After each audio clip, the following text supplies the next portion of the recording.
Ada seorang anak laki-laki yang tertidur selama 12 tahun lamanya. Udah pasti ini bukan tidur biasa, tapi dia seperti mengalami kehilangan kesadaran. Bahkan nih, tenaga medis sampai bilang kemungkinan besar dia nggak akan pernah bisa bangun lagi. Bisa dikatakan anak ini benar-benar sudah nggak bisa apa-apa. Nggak bisa angkat tangan, nggak bisa senyum, bahkan satu kata pun nggak bisa keluar dari mulutnya. Tapi anehnya, ada satu hal kecil yang kemudian bikin dia bisa bangkit lagi. Dan ini benar-benar di luar nalar.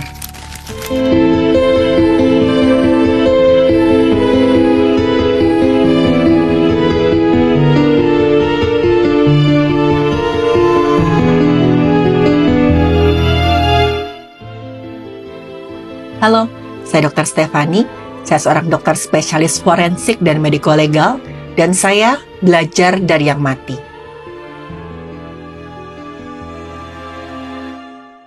Nama anak ini Martin Pistorius.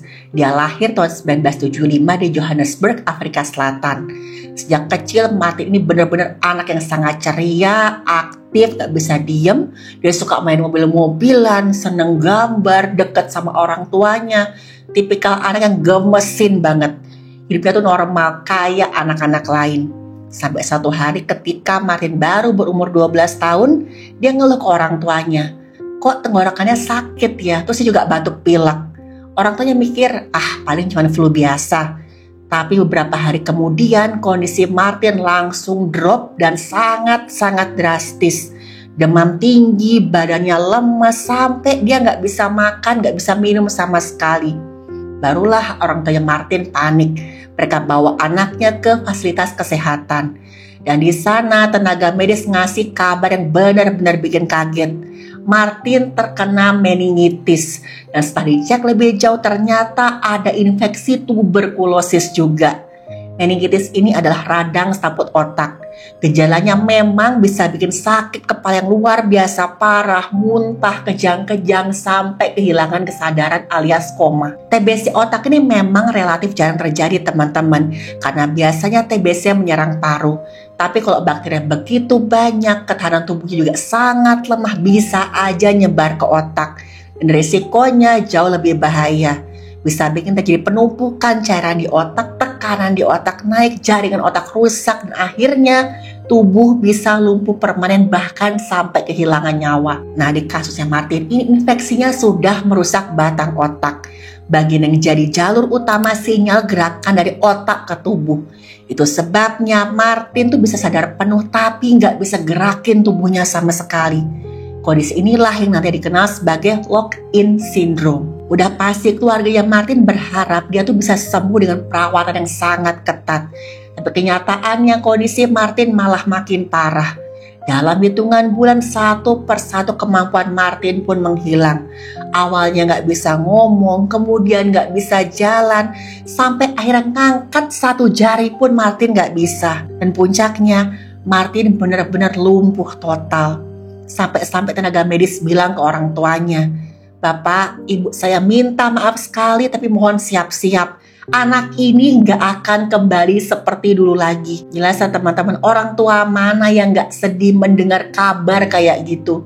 Tapi lagi-lagi mereka gak mau berhenti berharap gitu aja. Mereka masih yakin kalau Martin tuh punya harapan hidup. Orang tua yang penuh kesabaran merawat Martin siang malam, dimandikan, ngasih makan lewat selang. Kadang-kadang dirawat di rumah, kadang-kadang Martin juga harus tinggal di pusat rehabilitasi atau fasilitas kesehatan karena kondisinya itu semakin drop. Gara-gara perawatan penuh inilah Martin bisa bertahan hidup meski tubuhnya lumpuh total. Kalau dibiarkan gitu aja udah pastilah Martin bisa meninggal karena infeksi atau komplikasi lain. Tapi teman-teman, ada satu momen yang paling berat. Ibunya Martin sudah benar-benar putus asa, capek, gak tega ngeliat anaknya itu ngedekat ke tubuh Martin. Dan ibunya berbisik seperti ini, "Nak, Ibu berharap kamu mati aja supaya penderitaan kamu selesai, kasihan kamu." Ini bukan gara-gara ibunya nggak sayang ya teman-teman, tapi karena setiap hari ingat anaknya menderita tanpa ada harapan. Dan buat Martin itu sakit banget mendengar ibunya ngomong seperti itu. Martin nggak bisa ngejawab, nggak bisa ngasih tahu, "Bu, aku masih di sini loh." Dan dia cuma bisa diam aja. Dan belakangan Martin cerita dia tetap milih untuk memaafkan ibunya. Karena biarpun tubuhnya kelihatan seperti udah nggak bernyawa, pikirannya masih bisa jalan. Kondisi ini bisa disebut dengan lock-in syndrome. Orang yang mengalami kondisi seperti ini sebenarnya tuh sadar sepenuhnya. Otaknya masih bisa berpikir jernih, masih ingat, tapi tubuhnya seperti terkunci rapat. Mereka biasanya hanya bisa menggerakkan bola mata atau mengedipkan kelopak untuk berkomunikasi. Biasanya disebabkan kerusakan pada batang otak. Bisa karena stroke, trauma kepala, atau hal-hal lainnya. Kerusakan inilah yang memutus jalur perintah dari otak ke otot-otot di tubuh. Dan buat keluarga, kondisi ini sering banget bikin salah paham. Dari luar, pasien kelihatan seperti tidur panjang atau nggak sadar. Padahal dalam kepalanya dia seperti kejebak. Bisa mendengar semua, berpikir, bahkan bisa merasakan emosi, tapi nggak bisa apa-apa sama sekali. Dengan teknologi modern, beberapa pasien bisa dilatih berkomunikasi lewat kedipan atau bahkan pakai alat yang membaca aktivitas otak. Tapi tetap aja lock-in syndrome ini adalah kondisi yang sangat berat dan menakutkan baik untuk pasien ataupun keluarganya. Dan biasanya memang satu-satunya bagian tubuh yang masih bisa digerakkan itu mata. Dan selama 12 tahun, Martin tuh kayak kekunci dalam badannya sendiri. Dia cuma bisa tiduran, kelihatan kayak mayat hidup. Orang-orang ngobrol di sekitarnya seakan-akan Martin gak ada, padahal Martin bisa dengar semuanya. Waktu mulai bisa komunikasi, Martin pernah bilang, "Saya dengar loh orang-orang ngomong seakan-akan saya tuh udah gak ada. Rasanya sedih banget kayak ditelan bumi. Saya itu masih ada, cuman saya gak bisa apa-apa." Martin bilang hidupnya tuh kayak lagi nonton film di balik kaca yang tebel. Dia bisa lihat, dia bisa dengar, tapi nggak bisa ikut nimbrung sama sekali. Itulah yang dirasakan sama Martin selama 12 tahun lamanya. Tapi ada satu hal kecil yang nggak disadari oleh siapapun. Ada sesuatu di matanya Martin.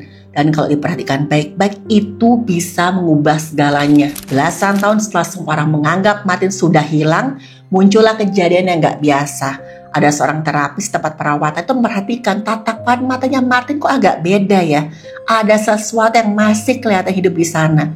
Kayak ada sinyal kecil yang menunjukkan kalau Martin sebenarnya masih sadar. Awalnya udah pasti orang-orang mikir, alah paling cuma refleks, paling cuma perasaan aja. Kenapa? Karena kedipan mata tuh sering banget dianggap seperti gerakan otomatis.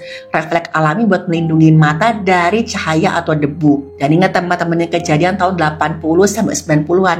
Teknologi medis buat ngecek kesadaran pasien masih belum secanggih sekarang.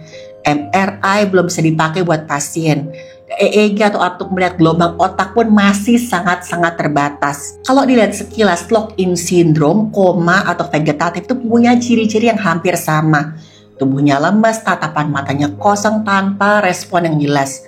Makanya wajar aja kalau kedipan matanya Martin awalnya dianggap sebagai refleks biasa. Lagi pula setelah bertahun-tahun tanpa respon, keluarga dan tenaga medis sudah kebiasa mikir kalau Martin itu kosong, udah nggak ada. Wajarlah mereka udah pasrah dan butuh orang dengan pandangan segar buat sadar kalau ada sesuatu yang gak biasa dengan Martin. Dan terapis ini untungnya orang yang gak gampang nyerah. Dia curiga dari kedipan itu ada semacam pola. Akhirnya terapis ini nyoba ngetes Martin. Dia bilang, "Martin, kalau kamu menjawab iya kedip sekali, kalau enggak kedip 2 kali. Awalnya dia masih ragu-ragu nih, takut kalau itu memang kebetulan. Bisa diulang berkali-kali dengan pertanyaan berbeda, hasilnya selalu konsisten. Dari situlah banyak orang yakin Martin benar-benar sadar. Para tenaga medis semuanya kaget. Karena selama ini Martin dikira dalam fase vegetatif. Fase vegetatif ini ada kondisi ketika seorang kelihatan bangun tapi sebenarnya udah nggak sadar. Matanya bisa kebuka, kadang-kadang seperti ingat sekitar. Bahkan kadang-kadang ada gerakan refleks juga, tapi otaknya udah nggak benar-benar terhubung dengan lingkungan. Orang pada fase ini nggak bisa merespon perintah, nggak bisa berkomunikasi, nggak sadar dengan dirinya sendiri. biasanya disebabkan kerusakan otak yang berat akibat kecelakaan parah, stroke, kehilangan oksigen lama, atau infeksi otak. Bagian otak mengatur fungsi dasar tubuh seperti bernapas, denyut jantung, tidur, bangun memang masih bekerja. Tapi bagian otak yang bertanggung jawab atas kesadaran, emosi, dan interaksi udah benar-benar nggak lagi berfungsi dengan normal. Ciri-cirinya, mata bisa terbuka, bahkan kelihatan mengikuti pola tidur bangun. Kadang-kadang ada gerakan refleks seperti mengeliat, menguap, atau menggerakkan anggota tubuh secara acak. Bisa muncul juga suara yang nggak ke arah, bisa kadang-kadang dia mengerang seperti berkumam. Tapi orang pada fase vegetatif nggak bisa berkomunikasi, apalagi merespon perintah yang sederhana sekalipun. Dan nggak ada tanda bahwa pasien sadar terhadap dirinya sendiri, apalagi orang di sekitarnya. Dan fase vegetatif ini bisa sementara atau jangka panjang. Sementara kadang pasien bisa pulih sebagian jika kerusakan otaknya itu nggak total. Bisa juga persisten jika berlangsung lebih dari 1 bulan. Atau permanent vegetative state. Jika berlangsung sangat lama bisa berbulan-bulan sampai bertahun-tahun dengan kemungkinan pemulihan yang sangat kecil. Vegetative state ini simpelnya tubuh kelihatan bangun tapi kesadarannya udah nggak ada. Sementara lock-in syndrome kesadaran penuh ada tapi tubuhnya nggak bisa bergerak sama sekali. Nah begitu mereka sadar kalau Martin masih punya kesadaran, akhirnya dia dikasih alat bantu khusus komputer dengan sensor mata. Cara kerjanya gini, Martin cukup ngeliatin huruf di layar.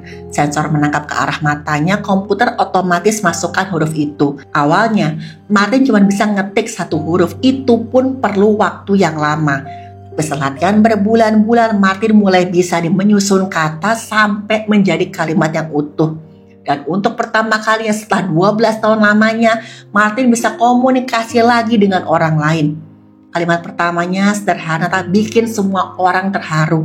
Saya masih di sini. Dan inilah titik baliknya Martin. Bukan cuma buat keluarganya tapi juga buat dunia medis. Disinilah hidup Martin mulai berubah total. Dia serius belajar komunikasi dengan komputer. Dengan alat bantu tadi dia bisa ngetik, browsing, bahkan sampai bikin program. Hebat banget ya. Kemampuan Martin berkembang sampai bisa jadi web developer. Dan gak cuma itu, Martin juga bisa nulis buku autobiografi. Judulnya Ghost Boy. Buku yang menceritakan kisah 12 tahun dia terjebak di tubuhnya sendiri. Dan bukunya jadi bestseller internasional. Dari sinilah Martin mulai bisa melakukan banyak banget hal. Dia ikut lomba balap kursi roda, ngasih pidato di seminar, sampai bicara di forum kesehatan internasional. Dari orang yang dulu dianggap gak punya harapan, sekarang menginspirasi dunia. Dan ternyata hidup Martin gak berhenti sampai di situ. Ada satu hal yang lebih mengejutkan lagi. Sesuatu yang bikin dia ngerasain lagi apa artinya kasih sayang. Martin akhirnya pindah ke Inggris. Di sanalah dia ketemu dengan seorang wanita namanya Joanna. Mereka dekat, jatuh cinta. Dan tahun 2009 teman-teman mereka pun nikah. Ya bayangin aja deh, Martin yang dulu dianggap gak akan pernah bangun akhirnya bisa menikah. Beberapa tahun kemudian mereka punya anak. Dan Martin jadi seorang ayah. Dan sejak itu dia bukan cuma bertahan hidup, tapi juga jadi inspirasi bagi banyak banget orang. Setelah bisa komunikasi lagi, hidup Martin semakin berkembang dengan pesat teman-teman.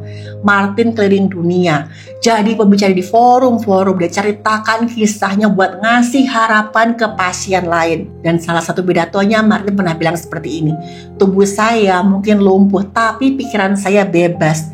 Buat saya itu sudah lebih dari cukup untuk hidup. Teman-teman, dari Martin kita bisa belajar satu hal penting. Kadang-kadang keajaiban itu bukan berarti sembuh total, tapi diberi kesempatan untuk tetap hidup bermakna meskipun di tengah keterbatasan.